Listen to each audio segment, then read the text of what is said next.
Mergulho profundo de hoje, vamos imaginar um cenário rapidinho. Tá bom, manda ver. Pensa num inverno rigoroso. Aquele vento uivando, a neve cobrindo absolutamente tudo lá fora. E aí uma figura frágil, faminta, bate desesperadamente numa porta. Uhum, a clássica cena dramática. Exato. A porta se abre, revelando um interior super quente, despensas cheias. Mas a dona da casa olha friamente para quem tá ali passando frio e diz algo tipo: "Ah, passou os últimos meses se divertindo enquanto eu suava a camisa? Que pena, agora sofre as consequências." Nossa, pesadíssimo. E a porta bate, né? Deixando a figura do lado de fora para congelar até o fim. É uma cena implacável. Mas, olha só, agora a gente corta para uma versão alternativa. Certo. O mesmo inverno rigoroso, a mesma porta, mas dessa vez quem bate está usando um casaco de pele luxuoso, luvas de grife e um sorriso gigantesco. Opa, aí já mudou tudo. Totalmente. A porta se abre e a figura anuncia, sabe, com a maior naturalidade: "Lembra de mim? Assinei um contrato milionário em Las Vegas e estou indo passar o inverno num resort tropical. Trouxe uns presentinhos pro pessoal não ficar triste aqui no escuro. Tchau." É um contraste, assim, absurdo, né? E o fascinante é que os personagens são rigorosamente os mesmos. Sim, a velha história. Pois é, o foco da nossa análise de hoje é exatamente explorar essas múltiplas camadas de um dos contos mais antigos da humanidade, que é A Cigarra e a Formiga. Uma história que tem raízes lá na Grécia Antiga com Esopo. E o nosso objetivo aqui não é, tipo, só recontar uma história infantil, certo? Com certeza não. A ideia é que, ao empilharmos dezenas de versões e adaptações diferentes que surgiram ao longo dos séculos, a gente consegue mapear coisas incríveis. Especialmente nas últimas décadas, né? Exato. A gente mapeia como essas pequenas mudanças narrativas revelam transformações bem drásticas na forma como a sociedade enxerga o trabalho, o lazer, o mecanismo do valor da arte e até o papel da empatia estrutural. O que levanta uma questão central para quem está nos ouvindo. Porque, durante gerações, todos nós fomos instruídos a admirar e a imitar a formiga. Uhum. A regra de ouro: trabalhar duro, focar na produtividade. Isso, e pensar na manhã sempre. Mas será que a economia moderna não começou a criar, sei lá, mecanismos que dão uma vantagem tática para a cigarra? É uma ótima provocação. Para entender a escala dessa mudança, eu acho que a gente precisa primeiro analisar o núcleo original da história, né? É fundamental compreender a fundação de tudo antes de olhar para essa desconstrução moderna. Sem dúvida. Nas versões clássicas, que mantêm a estrutura bem original do Esopo, a dinâmica do mundo é estritamente binária. Como a gente vê na narração da Proaline Ricardo, por exemplo. Exatamente uma animação do Mega Cartoon. Nessas fontes, de um lado, existe o verão, que é o tempo de abundância, e a cigarra passa esse período inteiro consumindo o próprio tempo com a música.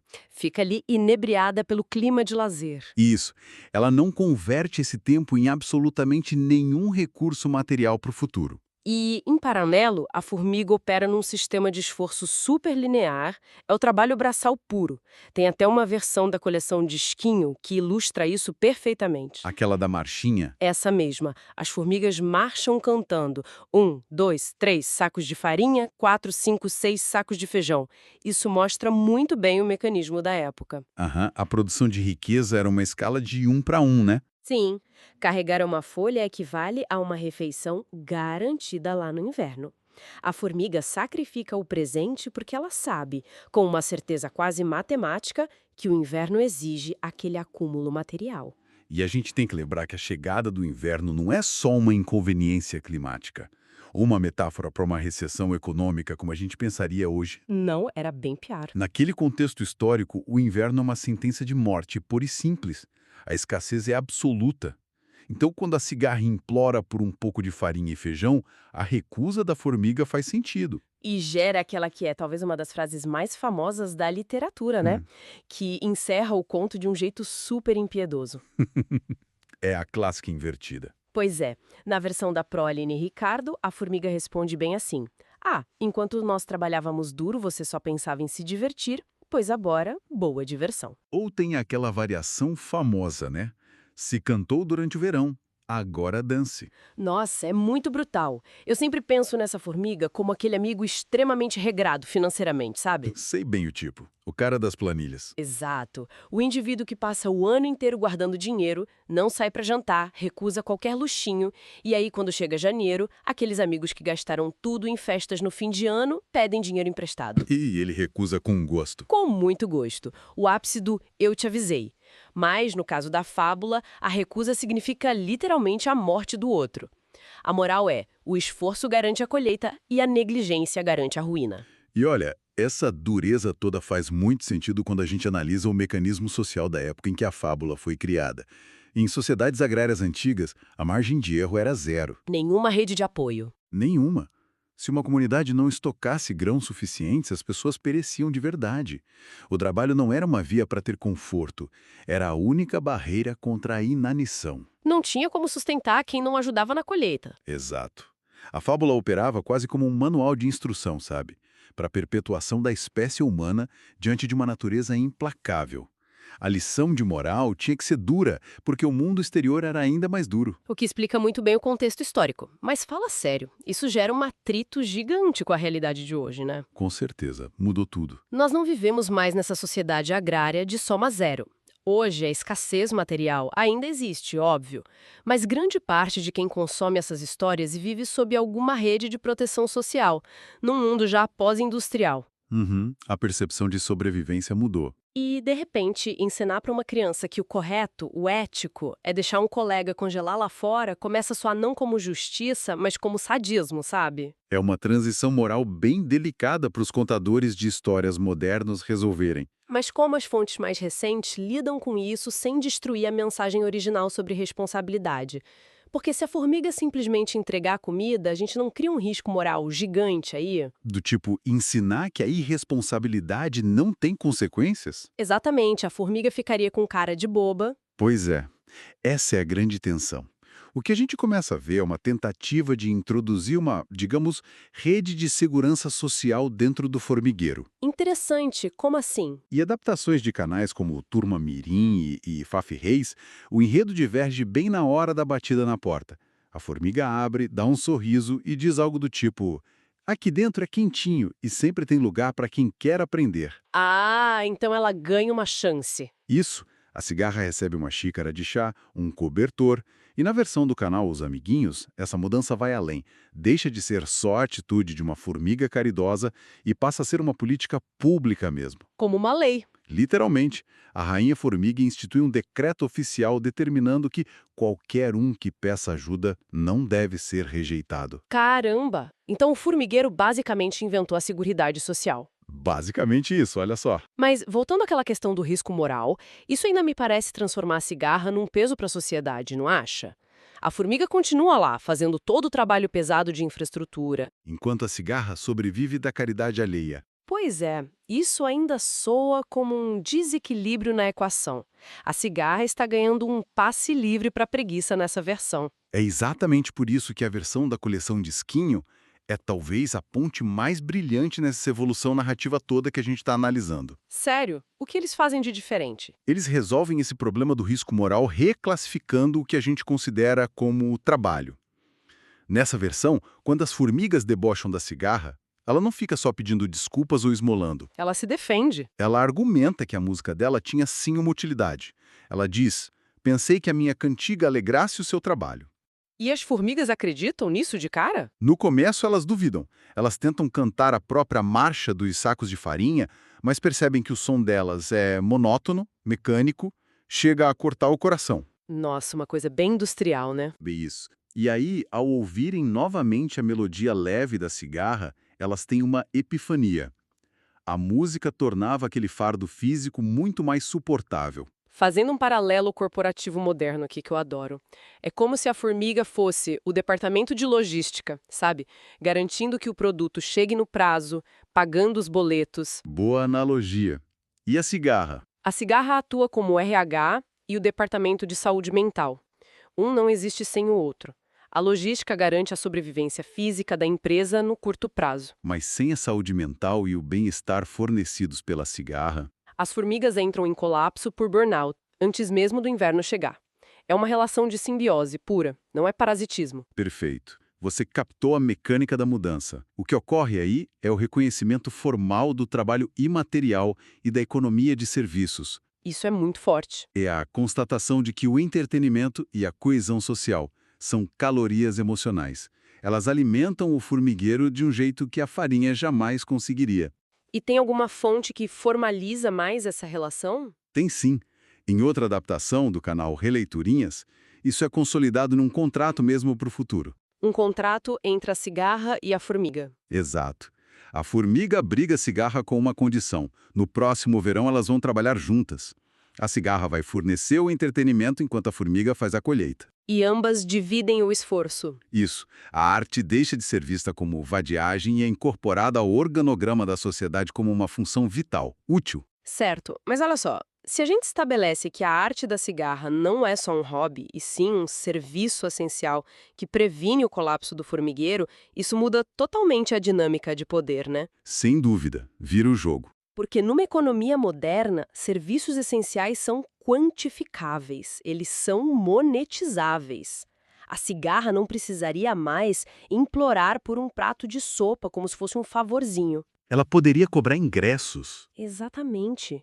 E isso nos leva àquelas versões mais subversivas, que olham para a economia digital e concluem que a cigarra, na verdade, tem um modelo de negócios muito superior ao da formiga. Ah, essa parte é incrível. É a mudança do sistema agrário para o digital, inverte a lógica de quem corre o maior risco financeiro. Na versão do Releiturinhas que eu citei, a gente já vê a cigarra operando de uma maneira bem diferente. Como assim?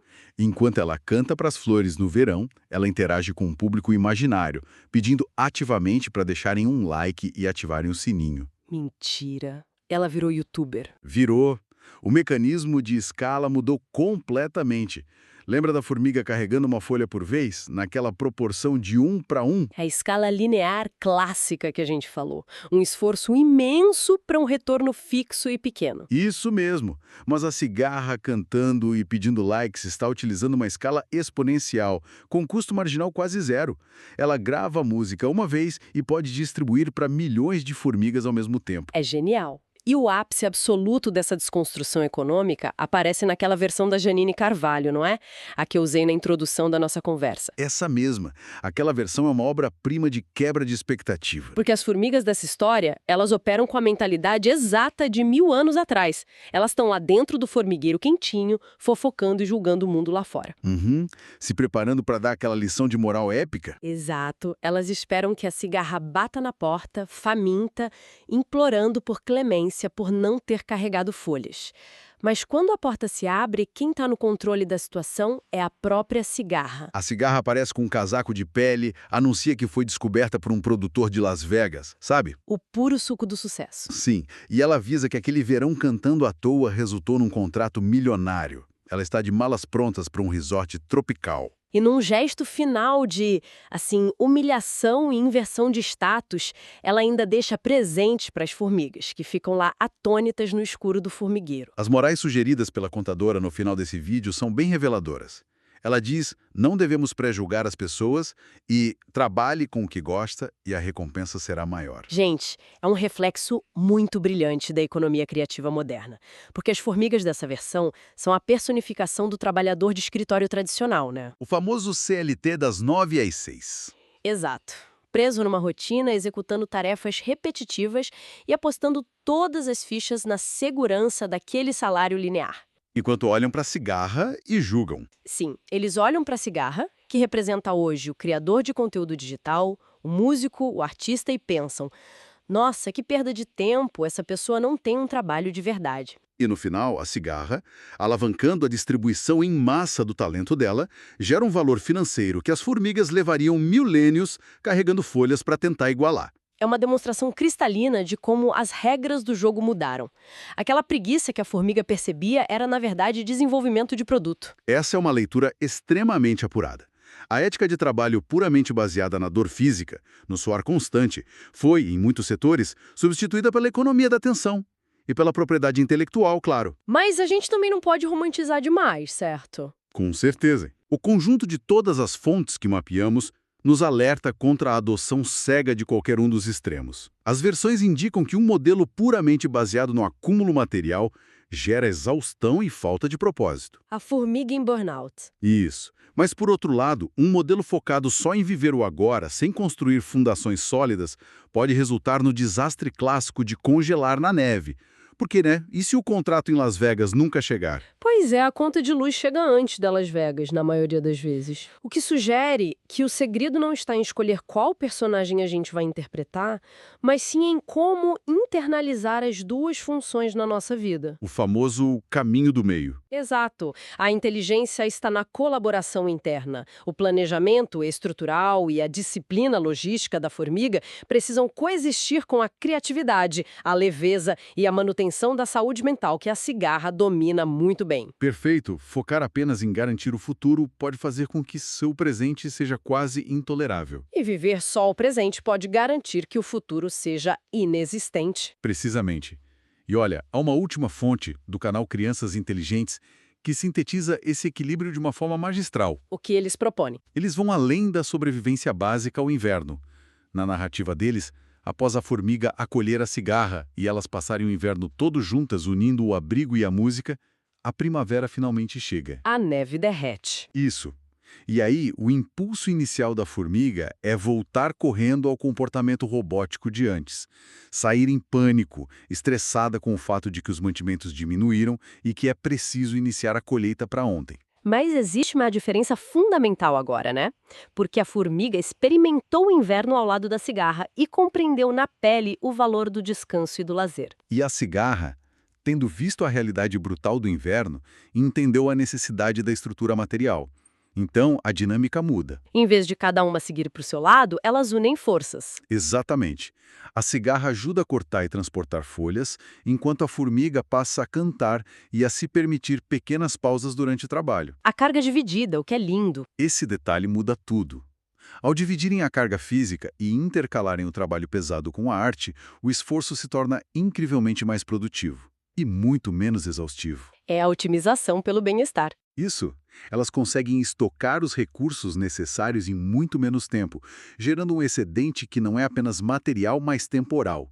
Elas ganham tempo livre. E a conclusão dessa versão do Crianças Inteligentes traz talvez a reflexão mais importante de toda a nossa análise de hoje. É o grande fechamento. O narrador encerra a história dizendo que, segundo as lendas, foi graças a essa nova parceria, a esse ajuste fino entre o esforço e a música, que nasceram os fins de semana e as férias. É sensacional. O que nos revela a verdadeira essência da fábula para o nosso mundo de hoje, né? O propósito final de carregar folhas, de planejar e de construir uma estrutura robusta não é passar a vida inteira estocando feijão com medo da escassez. De jeito nenhum. A verdadeira função da disciplina da formiga é, em última instância, viabilizar financeiramente a liberdade da cigarra. Exato. É construir a segurança material não como um fim em si mesmo, um troféu, mas como uma ferramenta mesmo, para comprar tempo, lazer e paz de espírito. Então, fica o questionamento para quem acompanha a gente. Na sua rotina diária atual, o esforço brutal para carregar as folhas está servindo só para criar um formigueiro cada vez maior num ciclo sem fim de ansiedade? Ou está efetivamente comprando a passagem para, eventualmente, aproveitar o sol sem culpa nenhuma?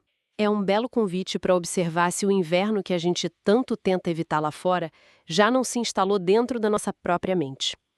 Pensem nisso. Até a nossa próxima análise profunda.